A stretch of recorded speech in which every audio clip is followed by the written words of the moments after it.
Welcome to Raging Moderates. I'm Jessica Tarlov, and my guest today is YouTuber Brian Tyler Cohen. Brian, thank you so much for coming on my show.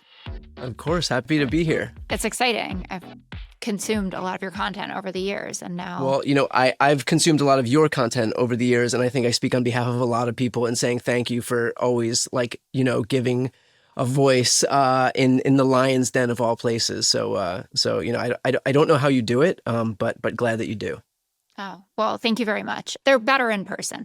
Okay, let's talk about Donald Trump seeking $230 million from his own Justice Department. He's been wrongly investigated. Very, very bad things have happened to him. He's insisting that he would give the money to charity, even called it, quote, strange to be in a position where he'd be paying himself with our tax dollars. How bad is it? Well, first of all, is it serious? And then how bad is it?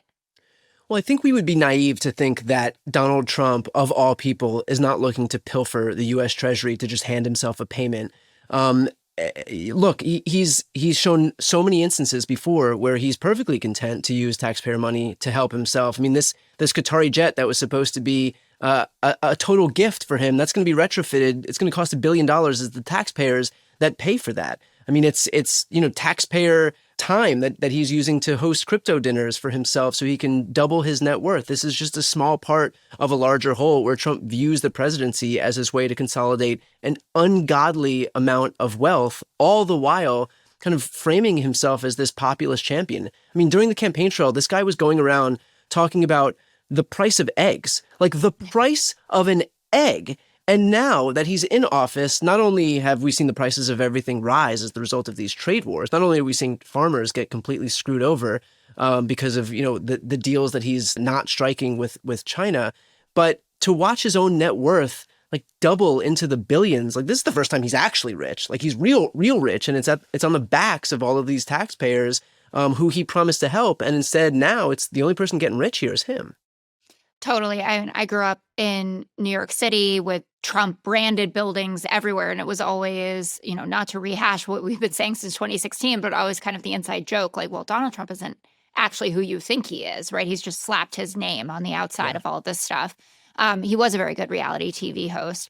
But in this particular instance, the fact that it's almost an equal amount of money as the ballroom, which I also want to talk to you about, and the fact that it would be the DOJ that would be signing off of it, which is stocked with his personal lawyers, it does feel like a bit of a new frontier to me because he's obviously using the DOJ to go after his enemies, but actually getting a cash payout is like a bit of a new Rubicon, or maybe I'm just being a Pollyanna about it. No, I think that's exactly right. Again, like to reiterate what I said before, I think we would be naive to think that Donald Trump of all people won't do this. And I think we'd be naive to think that he doesn't have the appetite to do it, or that the DOJ doesn't have the appetite to sign off on this. I mean, like, we can still continue hoping that we're going to see some hero emerge from this administration. But the reality is this administration is stocked with people expressly because they won't serve as bulwarks. He doesn't want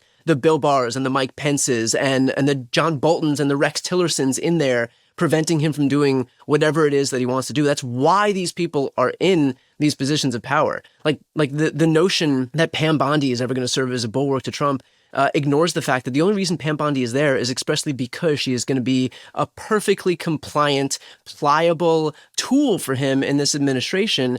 And so, like, if he requests this money, are we supposed to expect, like, Todd Blanche, his own former criminal defense attorney, to be the one that says no? Like, if he wants to see this through, us expecting that somebody is going to stand up and, like, serve as, like, a hero for democracy within this administration is perfectly naive.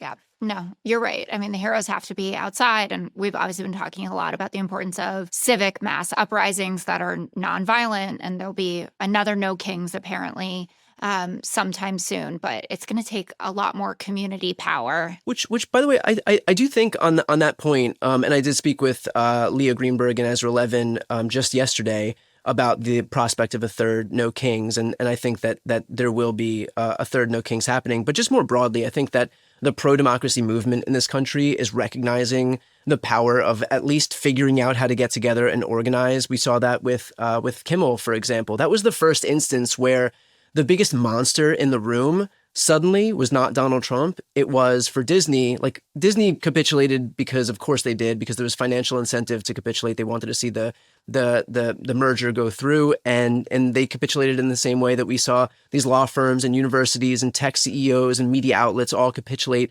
But that was the first time that Disney recognized that a bigger foe to them, a bigger problem for them, would be the fact that they were getting, tens of thousands of cancellations that cost them millions and millions and millions of dollars. And suddenly Donald Trump wasn't the scariest thing in the world for them. Suddenly it was the consumer base.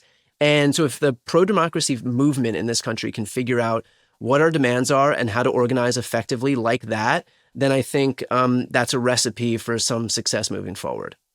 Are you optimistic about that happening on a more consistent basis? I mean, it's a piece of this, and it's about our elected officials. But I just saw a new poll that approval of Democrats by the Democratic Party jumped up something like 15 points just since the summer. And that has to do with, I think, holding their ground during the shutdown, right? That we said, don't give an inch, and they actually haven't been giving an inch. Yeah, I mean, optimistic is a generous word. Too much. A lot of heavy lifting. Look, do I think that the incentives are there for these people in power to recognize what to do? Yeah. I think the poll that you cited is exactly right. That I think after the first shutdown effort where Democrats capitulated, it was something like 38, 39%. Now we're up to like 50% approval for what the Democrats are doing. So if they can't see it by virtue of the approval ratings that they're seeing right now, by holding the line, if they can't see it by the mass uprisings we're seeing in this country where millions of people are taking to the streets, and if they can't see it by just what everybody has been beating the drum about for months and months and months and months, which is that it's not even about ideological purity. It's not even about progressivism versus being a moderate. It's just we're so desperate to find people who are actually willing to fight. And so I think that they've been beat over the heads with this enough to the point where they're starting to recognize it. So yeah, I think in that case, I don't think that we're going to see Democrats, bend over as easily as we've seen in the past. But, it's tough. I do hope that a big portion of what we see as we head toward 2026 is a new wave of candidates who understand that the mindset that we're not in this like era of compromise, that you can try and confer goodwill to the other side and get nothing in return, and only do that so many times before you recognize that these are not, partners in democracy, that they're not good governance partners. And hopefully this new generation of Democrats that's going to come into office has their spine steeled a little bit more than the current stock that we have now. I think that it is one of the ways in which it does help to have younger candidates, because they don't have a romanticism about the way that politics worked, right? Like They showed up and people were telling them that Barack Obama was Kenyan and that Michelle Obama was a terrorist and maybe a man. So that that's their framework. And then it's been Trump. My whole life, I have never, since I've been involved in politics, I mean, like, since I started paying attention to politics, there has never been that romanticized idea of what politics is. I've only been in the Newt Gingrich era of like, this has to be as big a fight as it possibly can. The other side are not just our political opponents, but our enemies, and we're going to treat them as such. And look, like we have seen, there's only so many times that like Lucy can hold the football and pull it away while Charlie Brown, tries to hit it and misses, that you can get the message. But for a lot of these people, they're not getting it. And that's become really frustrating. And I think is the reason that you have so many on the left who are so disillusioned with the party. So yeah, I do think that like that's going to be the biggest thing as we look toward these candidates in 26 and 28. Hey, if you're enjoying this conversation and the other conversations that I've been having and you want to support the Raging Moderates channel, it would be amazing if you would subscribe to the Raging Moderates YouTube channel. You can just like and subscribe right there. It doesn't cost you anything. It supports what we're doing on this channel. Also, my work on Fox. It would mean a lot to me and to Scott. I'm a whole person, right? Raging Moderates and Fox. And subscribe. Thanks so much. I'm throwing out the script because I want to use you to test out what I'm going to argue on the 5 in a few minutes. Okay. It is related to the ballroom because I spent a few days really angry about the ballroom and, looking it up. Like, why should it be double the size of the White House? And this is the people's house. And if you don't think of yourself as a renter, that's why you do such a big renovation. and it's pay for play and all this stuff. But is it exactly what Trump and Caroline Leavitt and all the mouthpieces want, is for us to be melting down about the ballroom and not talking about what you were brought up right off the bat, right? Like talking about how the farmers are getting screwed, talk about the cattle ranchers, talking about the tariffs, the government shutdown, saving people's premiums. I'm workshopping it. What do you think? I'll do it a lot better on air, but I think they are the same story. I think that Donald Trump, whatever he wants to get done, he gets done, right? He doesn't view anything as an obstacle to barreling ahead and accomplishing whatever his goals are, be it the courts, be it prosecutors, be it judges, be it attorneys, be it the Democrats, be it the law, be it the Constitution. He doesn't care about any of those things. When he wants to do something, he does it. And the fact is that we're seeing where his priorities lie when he builds himself a $200 million ballroom, when he buys, uses taxpayer funds to retrofit a $400 million jet from Qatar, when he buys Kristi Noem $170 million worth of Gulf streams, when he decks out the Oval Office in gold leafing. Like that, those things get done because those are his priorities, which underscore the fact that what is not getting done is because he just doesn't care. The fact that farmers are getting screwed right now is because he doesn't care about those farmers. The fact that Americans are going to see healthcare get gutted, whether it's the 17 million Americans who aren't going to get Medicaid, whether it's the 24 million Americans who are going to see their ACA premiums double or triple or quadruple, that's happening because he doesn't care. Again, when he wants to do something, like he's doing with this ballroom, he finds a way to get it done. So everybody that's getting screwed is getting screwed as the direct result of the fact that he does not care about these people. Like when he offered up these populist shticks when he was on the campaign trail, it's because he knew what to say. But he's always been a fake populist. He's always been out for himself. And the fact that he is just adorning his office with gold and surrounding himself with opulence and doubling his net worth is all the proof you need that he was perfectly content to screw over these people, to say whatever he needed to say, to sell them a bill of goods. But now that he's got what he needs from them, he's done helping them. Yeah, I couldn't agree more. And also think you would be excellent if you wanted to return to cable news in a more permanent capacity. I don't know that I have it in me to sit next to Jesse Waters and Greg Gutfeld. So I'm happy to tag you in on that front. They just become your crazy family. And then it's like Thanksgiving without mashed potatoes every day. Yeah, Thanksgiving without the food. I'm sure that sounds really appealing to people. Yeah.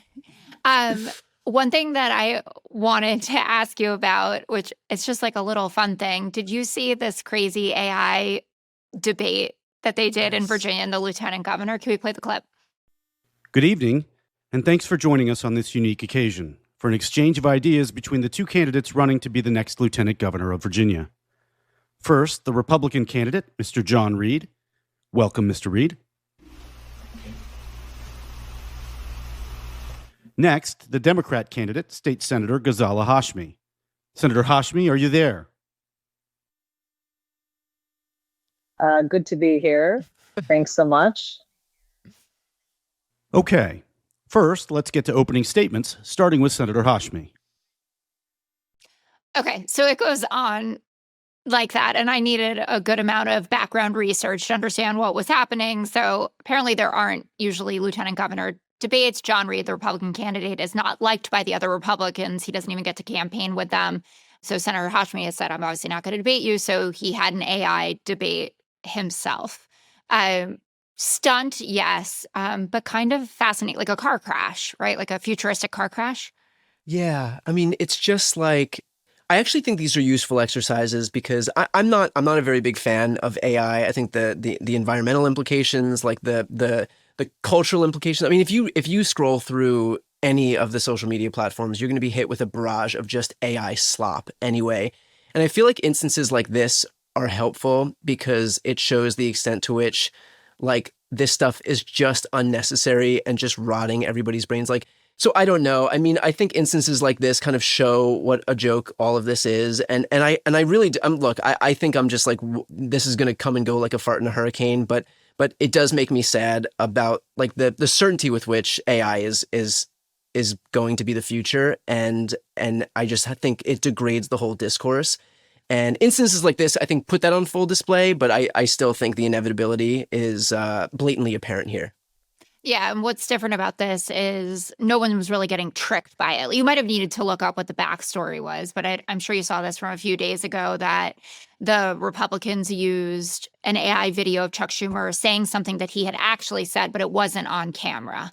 Yeah. And it had like a little watermark that it said that it was AI, but most people didn't notice that until reporters started pointing it out. And as someone who has to be right and well-researched all the time that I'm on camera, it completely freaked me out that I would have just like run onto set and been like, oh, Chuck Schumer was in a gaggle in the hallway, right? And he said blah, blah, blah. And then it's like, it's completely false. And this is the first election where where that technology is available, and already it's being used so freely. And the reality is, like, a lot of people are going to fall for it. And this is just the beginning. Like, we're only in 2025. If it's moved so quickly from 24 to 25, imagine what, 25 to 26 or 27 to 28 is going to look like. It's going to be indistinguishable. And there's a lot of people who have no digital media literacy who are going to fall for this stuff. And by the way, there's a lot of people who have really good digital media literacy. And there's going to come a point where nobody's going to be able to discern what the AI slop is from reality, including myself. And the ease with which I think so many political actors right now are already leaning into that without any acknowledgement or recognition of what that may signal for the future really is scary. Like, we need respect for what is coming, or discernment or scruples about all of this stuff. And I think that's just so absent in a political environment where just it feels like not only that everything goes already, but instead of getting better, it's actually just devolving more and more. Yeah. And the corporations very happy to go along for the ride. And then they'll kind of just like mop up the mess whenever they get hauled in front of Congress. On that uplifting note, Brian, it was so great to have you. Thank you. Thanks again. Thanks for the work you're doing.